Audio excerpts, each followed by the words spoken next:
여호수아 1장 1절부터 4절입니다. 구약 320쪽입니다.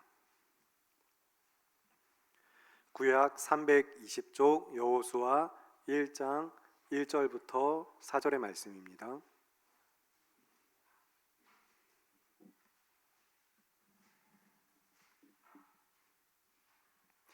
찾으셨으면 함께 한 목소리로 합독하겠습니다. 시작.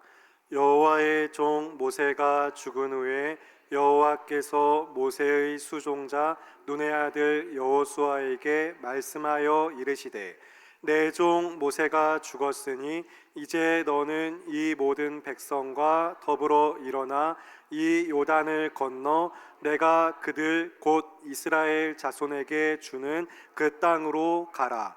내가 모세에게 말한 바와 같이 너희 발바닥으로 밟는 곳은 모두 내가 너희에게 주었노니 곧 광야와 이 레바논에서부터 큰 강 곧 유브라데 강까지 헷 족속의 온 땅과 또 해지는 쪽 대해까지 너희의 영토가 되리라.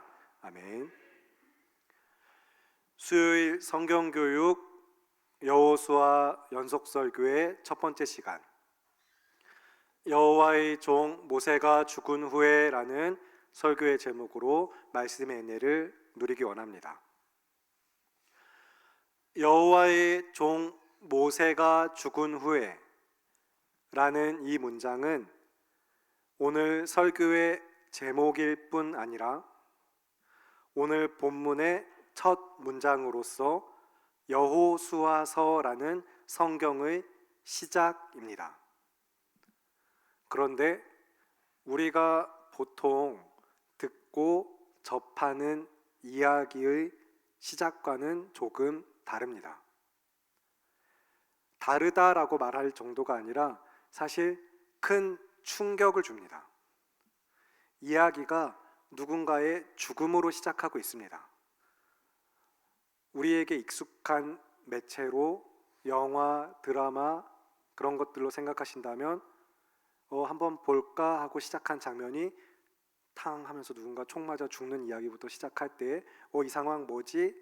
하면서 영화를 보시겠죠? 심지어 너무 중요한 인물의 죽음으로 시작하는 이 말씀은 듣는 사람에게 더욱더 큰 충격과 혼란을 가져옵니다. 여러분이 지금 그런가 생각하시면서 들으시기 때문에 굉장히 평온한 모습으로 앉아 계시지만 분명히 이스라엘이라는 이 민족에게는 매우 중요하고 심각한 전환점이라는 것입니다. 매우 중요하고 심각한 전환점입니다. 그래서 이 말씀과 이스라엘이 처한 상황에 우리들 자신도 함께 말씀 안으로 들어가서 생각해 보기를 바라면서 이렇게 질문을 드리고 싶습니다. 여러분의 인생에 전환점이 있다면 언제신가요? 여러분의 인생에 전환점이 있으시겠죠? 지금 표정과 분위기만 봐서는 다 헤아릴 수 없지만 분명히 한 번 이상의 크고 작은 전환점이 있으실 겁니다. 몇 가지 예를 들어본다면 먼저 코로나가 있겠죠. 코로나 그 시기는 분명히 어떤 형태로든 누군가에게 전환점이 되었으며 크고 작은 변화를 가져왔습니다. 더 일상적인 예를 들어서 이야기 드리면 취업, 그리고 이사 혹은 병 그런 것이 있을 것입니다. 또 결혼과 출산, 그 밖에 굉장히 정말 큰 중요한 전환점이죠. 그 밖에 또 오늘 본문처럼 죽음, 누군가의 죽음도 있을 것입니다.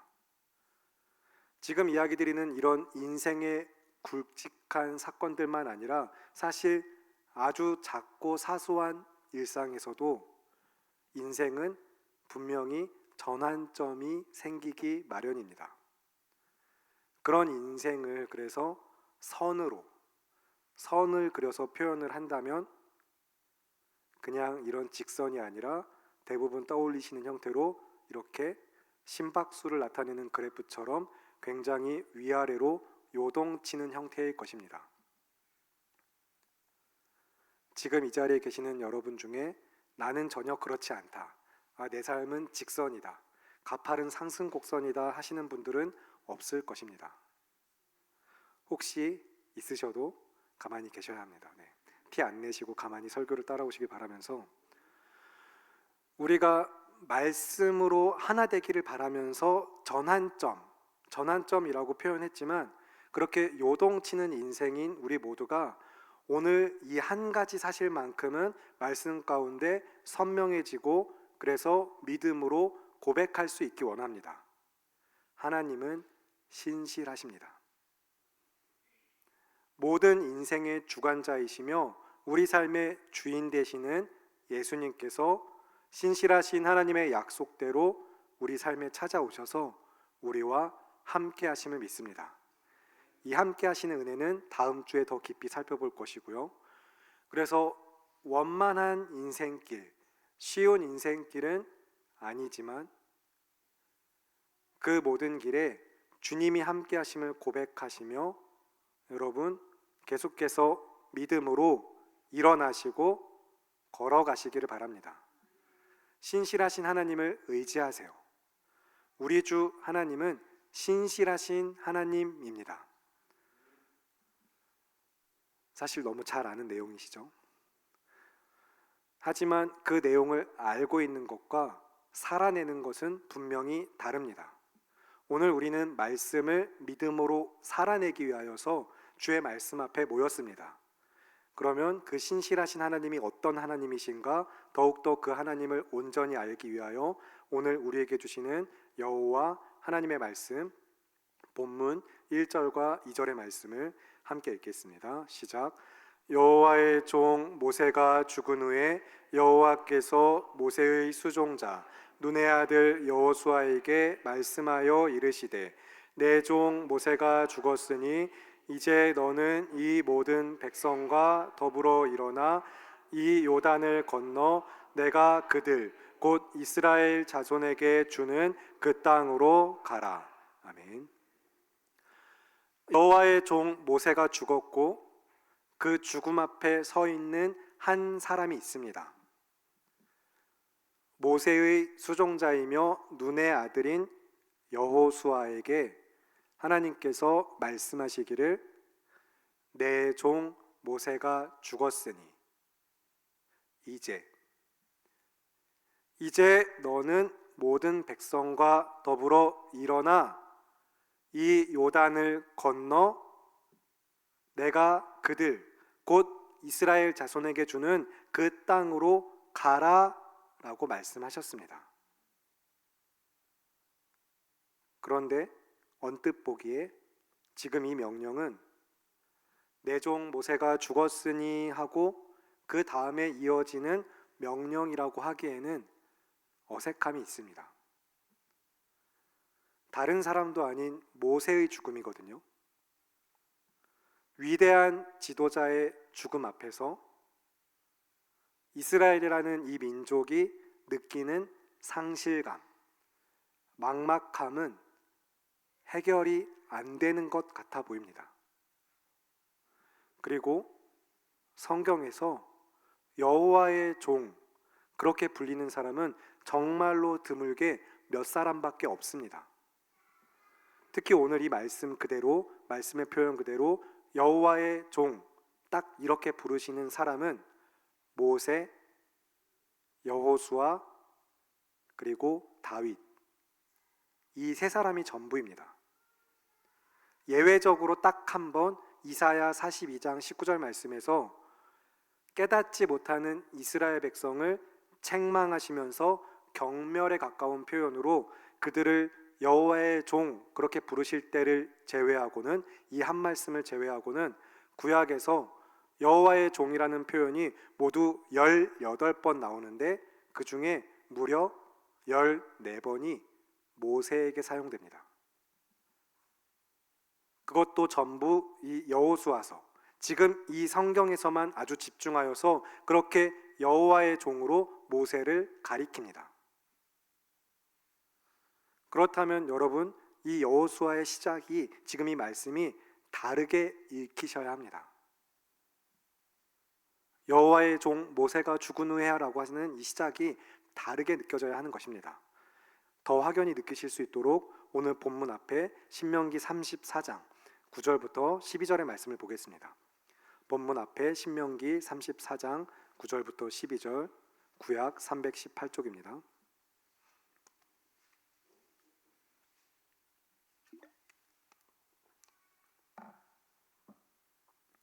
신명기 34장 9절부터 12절 말씀 찾으셨으면 함께 한 목소리로 읽겠습니다. 시작. 모세가 눈의 아들 여호수아에게 안수하였으므로 그에게 지혜의 영이 충만하니 이스라엘 자손이 여호와께서 모세에게 명령하신 대로 여호수아의 말을 순종하였더라. 그 후에는 이스라엘에 모세와 같은 선지자가 일어나지 못하였나니 모세는 여호와께서 대면하여 아시던 자요 여호와께서 그를 애굽 땅에 보내사 바로와 그의 모든 신하와 그의 온 땅의 모든 이적과 기사와 모든 큰 권능과 위엄을 행하게 하심에 온 이스라엘의 목전에서 그것을 행한 자이더라. 아멘. 방금 읽으신 말씀 그대로 실제 모세라는 사람이 중요한 역할을 했습니다. 그리고 그뿐만 아니라 그 이상으로 성경은 모세를 굉장히 높이 평가하고 있습니다.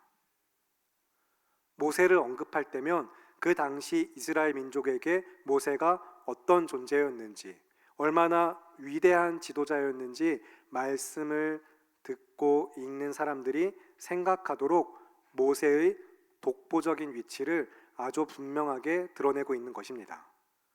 그렇게 방금 읽은 말씀, 이 모세오경, 창세기, 출애굽기, 레위기, 민수기, 그리고 신명기까지 이렇게 모세오경 말씀을 마친 다음, 그 다음 이어지는 여호수아의 처음 시작이 그 여호와의 종 모세가 죽은 후에인 것입니다.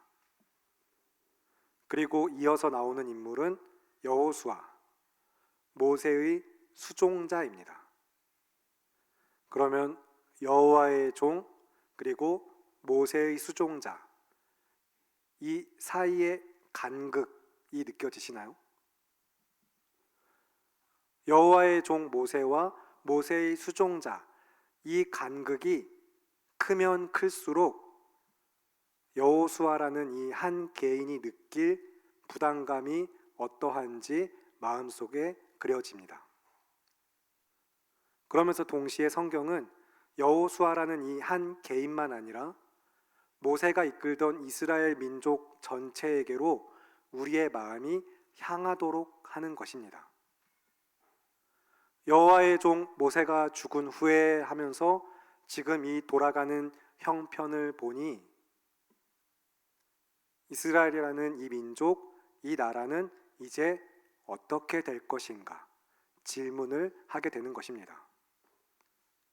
정확히 말해서는 사실 아직 나라도 아닙니다. 그들에게 영토가 없기 때문입니다. 아직 차지한 땅도 없고 그냥 무수히 많은 백성만 있을 뿐입니다.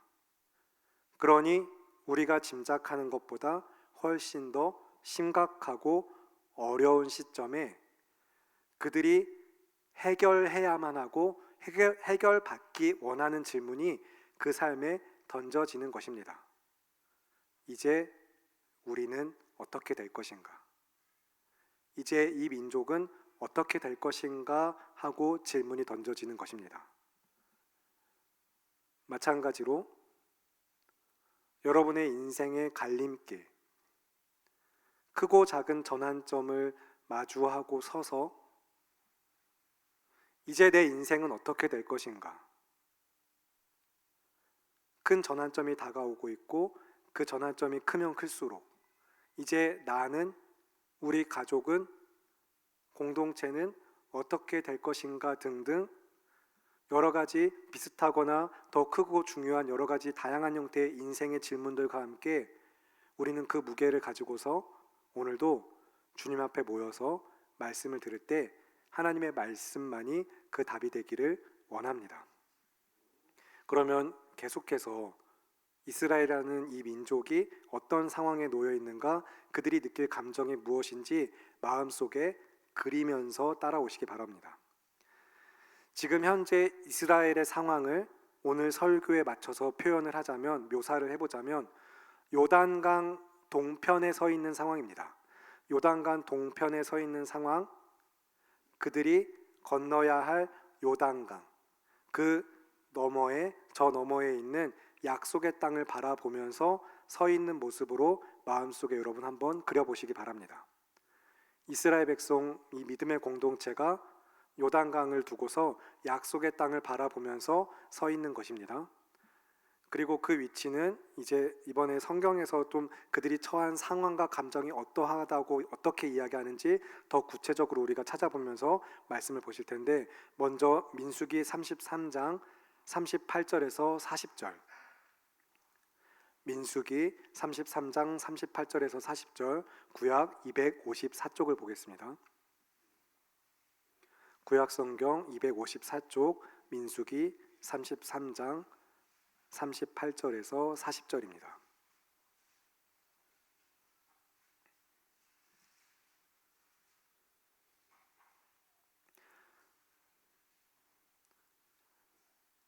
민수기 33장 38절에서 40절 찾으셨으면 함께 한 목소리로 읽겠습니다. 시작. 이스라엘 자손이 애굽 땅에서 나온 지 40년째 5월 초 하루에 제사장 아론이 여호와의 명령으로 호르산에 올라가 거기서 죽었으니, 아론이 호르산에서 죽던 때의 나이는 123세였더라. 가나안 땅 남방에 살고 있는 가나안 사람 아랏 왕은 이스라엘 자손이 온다는 소식을 들었더라. 아멘. 이제 애굽에서 나와서 광야 생활의 40년째, 다섯째 달이 지나고 있습니다. 그런데 그 시점에 이제 이스라엘의 제사장이며 모세의 형인 아론이 죽었습니다. 한 사람, 모세의 형이며 이스라엘의 제사장이었던 그 사람의 죽음과 함께 또 그 무렵에 가나안 족속, 그 이방 족속이 살고 있는 남쪽 땅의 아랏 왕이 이스라엘이 온다는 소식을 들었다고 성경은 증언하고 있습니다. 그래서 방금 읽은 말씀에서 우리는 광야 40년의 생활이 끝에 다다르고 있다라는 것과 이제 앞으로 이어질 가나안 전쟁, 그 긴장 상태를 엿볼 수 있습니다. 그리고 이어서 신명기 1장 1절부터 3절의 말씀을 보겠습니다. 구약 259쪽입니다. 구약 성경 259쪽 신명기 1장 1절부터 3절입니다.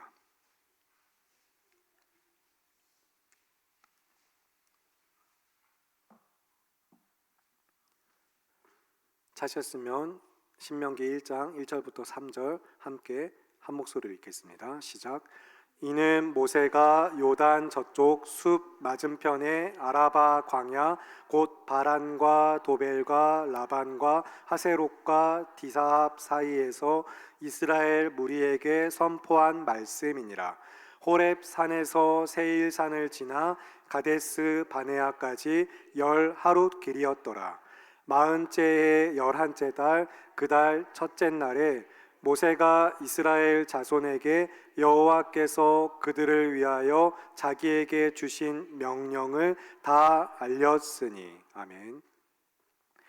이제 앞에서 읽으신 민수기의 말씀, 그 시점에서 시간이 더 흐른 뒤에 1절이 묘사하고 있는 지금 이 위치, 신명기 1장 1절이 위치, 이제 묘사하고 있는 이 위치를 간략하게 설명하면 앞에서 언급드린 것처럼 요단강 동편입니다. 아라바 광야 어디쯤인데, 이제 요단 동쪽에 위치한 그 어딘가 광야 어딘가에서 약속의 땅이 가까워졌을 때에 하나님의 말씀을 되새기며 이제 정말로 드디어 이 광야 생활이 끝나는가 하는 그 시점, 바로 그때에 하나님의 말씀을 대언하던 여호와의 종 모세마저 죽었습니다. 그러니 계속해서 끝나지 않은 긴장 상태가 광야의 마지막까지 약속의 땅에 들어가는 그 지점까지 이어지고 있는 것입니다. 이스라엘 백성이 지금 약속의 땅을 저 멀리에서 바라보고 서 있는 그 시점은 강가에서 풍경을 구경하는 그런 한가한 느낌이 아닌 것입니다. 이제 그곳에 서서 그들에게는, 그들의 마음에는 지난 40년 광야의 생활이 스쳐가고 있을 것입니다. 민수기 13장 말씀에서 출애굽 1세대가 출애굽한 지 2년이 됐을 때 이제 가나안에 정탐꾼을 보냈는데 그들이 돌아와서 그 땅에 살고 있던 가나안 족속을 보고 두려워 떨며 그 땅을 악평하였습니다. 그리고 그 일로 인하여서 그들이 40년 동안 광야를 방황해야만 했습니다. 그래서 앞에 신명기 말씀 우리가 읽은 것처럼 10하루면 갈 길, 가데스 바네아까지 10하루면 가는 길을 40년을 돌았습니다. 그 40년 동안 출애굽 1세대는 죽고 출애굽 2세대, 이제 광야의 세대가 요단강 동편에서 강 저 너머에 있는 약속의 땅을 바라보면서 서 있는 그 시점에는 그래서 어떤 후회나 미련 혹은 막연한 두려움 같은 매우 다양한 감정이 뒤섞여 있을 것입니다. 게다가 제사장 아론에 이어서 위대한 지도자, 민족의 지도자 모세까지 죽었으니 큰 상실감이, 여러 가지 복잡한 감정이 더욱더 요동치고 있을 것입니다. 그래서 지금 정리를 잠시 해드리면, 앞에서 우리가 계속 확인한 말씀에서 보신 것처럼 이스라엘을 얼마나 심각한 상황 가운데 있는지 묘사하여 주면서 성경은 우리 역시 그 전환점 앞에 데려다 놓고 있는 것입니다. 우리도 함께 그 광야를 지나온 것처럼, 그리고 이제 이 민족이 요단강 앞에서 약속의 땅에 들어가기 전에 그 앞에 서서 앞으로 이 민족의 미래는 어떻게 될 것인가, 그들의 앞날은 어떻게 될 것인가 하고 생각하도록 만드는 것입니다. 이스라엘만 아니라 말씀을 대하는 성도가 인생의 중요한 전환점 앞에 서 있을 때 말씀을 보게 하시는 것입니다. 바로 그때 여호와 하나님께서 말씀하셨습니다. 이제 하고 말씀하셨어요. 여호와께서 내 종 모세가 죽었으니 이제 너희는 일어나 하면서 지금 성경은 그러니까 우리의 시선 그리고 마음을 흔들어서 우리가 주목할 대상, 우리가 깨어서 바라봐야 할 대상이 누구인가 약간의 충격 요법처럼 쓰여 있는 것입니다. 모세를 굉장히 강조하고 여호수아를 등장시키면서 이들이 지금 마주한 전환점이 어떤 상황인가 극명한 대비 가운데 강조하고 있는 것입니다. 이제 비유하자면 이런 모습일 것입니다. 저는 그런 경험이 없긴 한데 그런 경험이 있으신지 모르겠지만, 넋을 잃은 사람을 앞에 두고서 정신 못 차리고 있을 때 그 얼굴을 붙잡고 막 흔들죠. 정신 차려 이러면서, 정신 차려줘 나 하면서 눈이 똑바로 시선이 향하고 있는지 보면서 정신 차려, 눈 똑바로 떠 하는 그런 모습인 것입니다. 계속해서 어렵고 힘든 상황이 막 있는 것 같지만 누구를 바라봐야 하는지 보게 하는 것, 그래서 우리도 정신을 차려서 말씀을 보시면 1절과 2절, 오늘 본문 여호수아 1장 1절과 2절, 여호와의 종 모세가 죽은 후에 여호와께서 모세의 수종자 눈의 아들 여호수아에게 말씀하여 이르시되, 내 종 모세가 죽었으니 이제 너는 이 모든 백성과 더불어 일어나 이 요단을 건너 내가 그들 곧 이스라엘 자손에게 주는 그 땅으로 가라. 아멘. 굉장히 짧은 말씀이지만 이 말씀 안에 담겨있는 이스라엘의 지난 40년 광야 생활과 그들을 출애굽시킨 민족의 지도자 모세의 죽음까지 연결하여서 이 출애굽 2세대가 느끼는 감정, 처한 상황이 무엇인지, 얼마나 중요한 전환점 앞에 있는 것인지 여러분 이제 말씀이 똑바로 선명히 읽혀지시길 바랍니다. 그런데 히브리어 원문에서는 성경이 이 여호수아 1장 1절이 그리고라는 단어로 시작합니다. 개역개정을 비롯하여서 많은 성경이 생략하고 있지만 그 의미를 살리긴 하지만 단어 자체는 생략하였는데 원문에는 분명하게 그리고라는 단어가 들어가 있습니다. 즉 이야기의 연속성을 나타내는 것입니다. 앞의 이야기에서 끝, 그리고 새로운 이야기 같지만 그러나 그 이야기가 분명하게 연결되고 이어지고 있다는 것입니다. 그리고 그 연결고리, 그 중심에 있는 것이 무엇이죠? 하나님의 말씀입니다.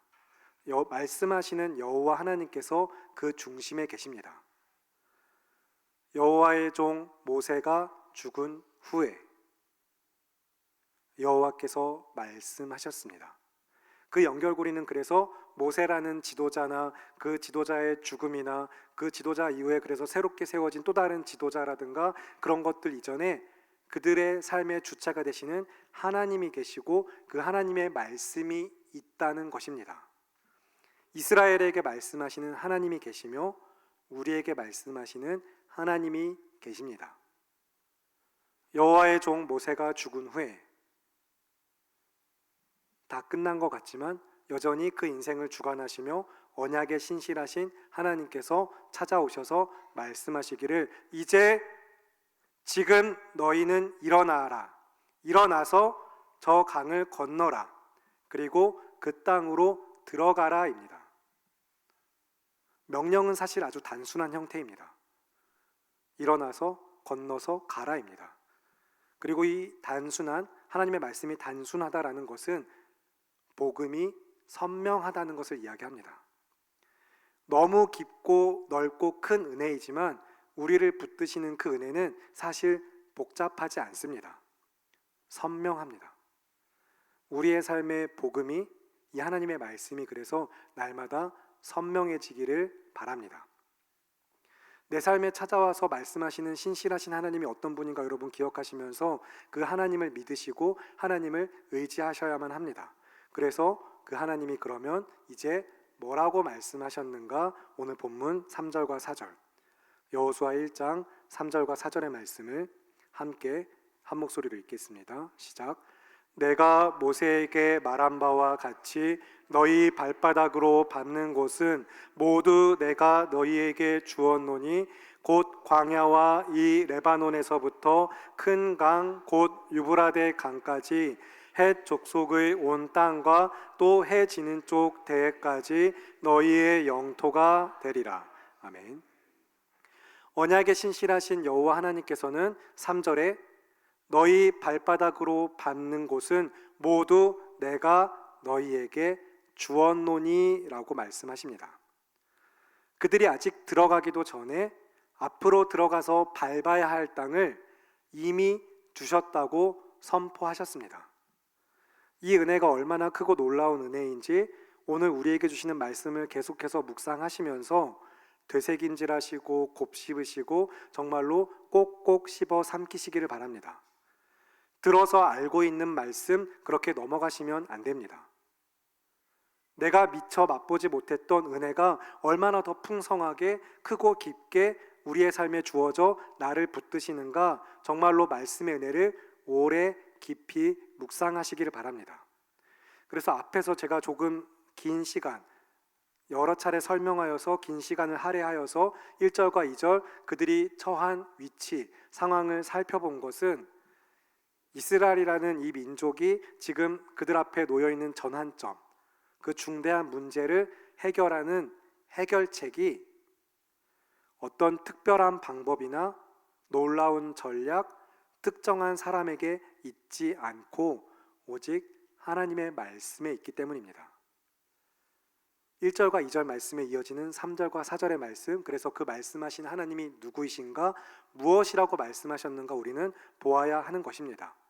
언약을 지키시고 이루시는 신실하신 하나님께 우리의 믿음과 소망이 있다는 것을 여러분 마음과 삶에 깊이 새기셔야 합니다.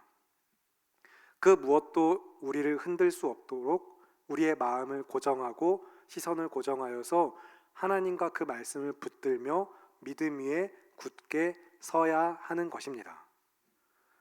여호와의 종이 죽었지만 그리고 그 약속의 땅 앞에서 전쟁의 긴장이 남아있고 그들이 건너야 할 강도 남아있지만, 요즘에야 강을 건너는 것이 아무 일도 아니지만 그들에게 그 민족이 강을 건너는 것은 쉬운 일이 아닙니다.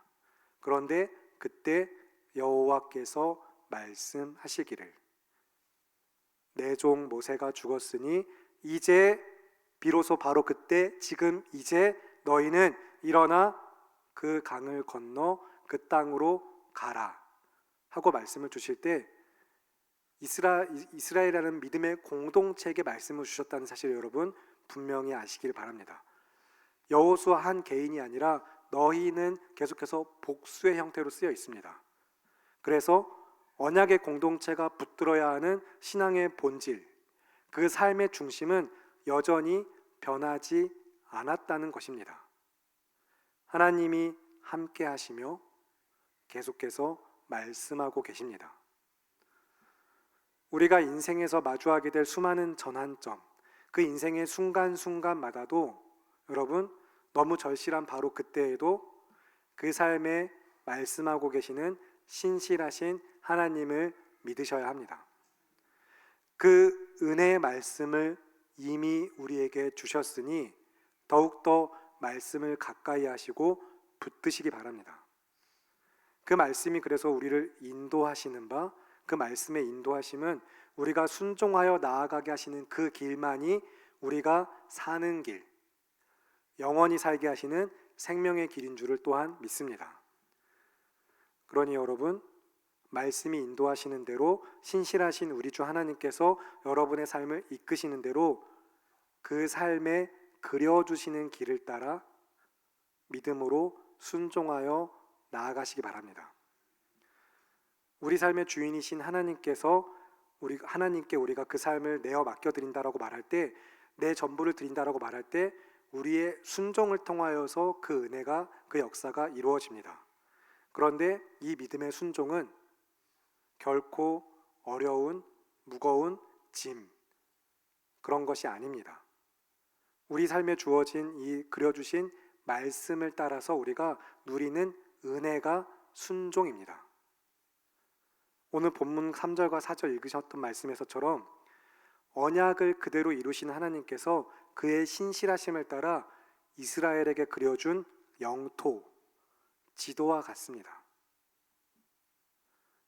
여호와께서 뭐라고 말씀하셨죠? 3절과 4절에 내가 모세에게 말한 바와 같이입니다. 내가 모세에게 말한 바와 같이, 즉 모세에게 약속하신 그대로, 그 전에 훨씬 더 아브라함에게 약속한 그대로 그 약속을 지켜 이룰 것이니 이제 너희는 일어나서 건너서 그 땅에 들어가서 너희 발바닥으로 밟는 그 모든 것을 내가 주었으니 가라라고 하시는 것입니다. 그래서 4절에 그들에게 밑그림을 그려주시거든요. 그들이 차지할 땅의 밑그림, 그 지도를 그려주시는 것 같습니다. 그들이 차지할 그 땅이 어떤 땅인가, 그 영토를 그려주실 때에 택하신 백성에게 주셨고 그들이 정복하고 다스릴 영토로서 주신 이 땅은 그래서 약속의 땅입니다. 언약으로 주신 땅입니다. 그러니 지금 이 표현들 가운데 여러분이 붙드시고 기억하실 것은 어떻게 얼만큼의 땅을 차지할 수 있도록 얼마나 크게 그려주셨는가, 땅의 모양이 어떠한가가 아니라 계속해서 하나님의 말씀으로 인도하고 계시다라는 것, 하나님의 언약이 신실하게 우리 삶에 역사하고 있다는 것입니다. 그래서 지금 이 땅을 그려주실 때 그려주는 형태는 남쪽에서 북쪽을 그려주시고 그 다음에 동쪽에서 서쪽으로 그려주십니다. 이제 남쪽에서 북쪽, 그 다음에 동쪽에서 서쪽으로 해지는 쪽까지 그려주실 때에 사실 지금 그들이 서 있는 요단강 동편, 이 광야에서는 그 땅이 다 보이지도 않습니다. 그려주셔도 얼마나 크긴지 감도 잘 잡히지 않을 것이며 명확한 경계가 눈앞에 보여지는 것처럼 무슨 우리가 가지고 있는 도면처럼 딱 주어진 것은 아닙니다. 직접적으로 눈에 보이지는 않습니다. 그러나 하나님의 말씀은 선명하게 주어졌습니다. 땅은 보이지 않지만 말씀은 선명합니다. 그래서 여러분 생각하시기 바랍니다. 우리 인생은 어떨까요?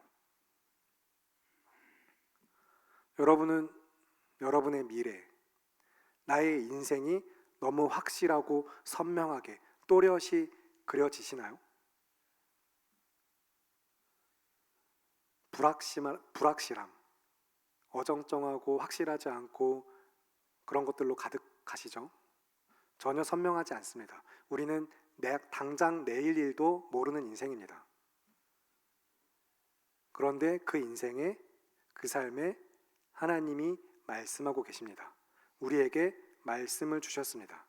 이제 하고 찾아오셔서 그 언약에 신실하신 하나님께서 우리에게 말씀하시는 바, 그 약속을 지키신 하나님이 어떤 분이신가 오늘 말씀을 통해 드러내시는 것처럼 우리가 그 하나님을 붙들고 언약에 신실하신 하나님을 의지하여서 믿음의 순종으로 나아가실 수 있기를 바랍니다. 성경에서 여호와라고 이야기할 때 이 여호와, 하나님의 이름으로 우리에게 주신 이 여호와라는 이름은 언제나 언약과 연결됩니다. 여러분, 그래서 성경을 읽으실 때 여호와라는 호칭이 나오면 항상 하나님의 언약, 그래 언약의 하나님 하고 떠올리셔야 하고 우리가 하나님의 말씀을 기억해야 한다는 것입니다. 여호수아서는 그래서 그 이름부터 사실 그 사실을 굉장히 명확히 하고 있습니다. 여호수아라는 이름은 여호와는 구원이시다라는 뜻입니다. 그 이름에 그리고 헬라식 표현이 이에수스인데 우리가 잘 알고 있는 그 이름, 예수님의 이름입니다. 하지만 성경은 계속해서 여호수아라는 이 특정한 인물에 주목하도록 하는 것이 아닙니다. 이후에 오히려 어떻게 보면은 성경에서 이름 자체도 예수님과 같은 이름이고 여호와는 구원이시다는 이름을 가지고서 가나안 정복 전쟁에 중요한 역할을 한 그를 신약에서 계속해서 정말로 계속해서 높여주고 그 이름을 언급할 법도 한데 사실 그의 이름은 신약에 굉장히 드물게 나옵니다. 오히려 잘 나오지 않습니다. 모세가 계속해서 오히려 등장하는데 지금 이런 이야기는 계속해서 설명드린 것처럼 그가 누구이든지 그 이름이 무엇이든지 결국에 그 삶을 붙들고 계시는 여호와 하나님, 언약에 신실하신 하나님을 보라는 것이며 그가 함께 하심이 중요하다는 것입니다. 다만 여호수아도 그 인생의 끝까지 믿음의 순종을 다함으로 마지막 여호수아 24장에 가서 여호와의 종 여호수아라고 불립니다. 그러나 이것을 통해 드러나는 것은 여호수아가 잘했다, 그가 대단하다가 아니라 계속해서 개인의 역량, 인간의 열심 같은 것이 아니라 그 삶을 붙드시는 하나님의 은혜가 그 모든 것을 이루신다는 것입니다. 오늘 성경 처음 시작에 모세의 수종자 눈의 아들 여호수아로 시작했지만 여호와의 종 모세와 마찬가지로 그 삶에 찾아오셔서 그를 부르시고 말씀하시는 하나님의 주권과 그의 신실하심으로부터 순종하여서 그 삶이 여호와께 붙들려서 쓰임 받았다라는 것입니다. 언제나 그래서 하나님이 가장 위대하시고 우리는 그 하나님을 바라보아야만 합니다. 그러면 말씀을 한 곳만 더 찾아서 보실 텐데 민수기 13장 8절 말씀입니다. 구약 217쪽입니다. 민수기 13장 8절, 구약 217쪽.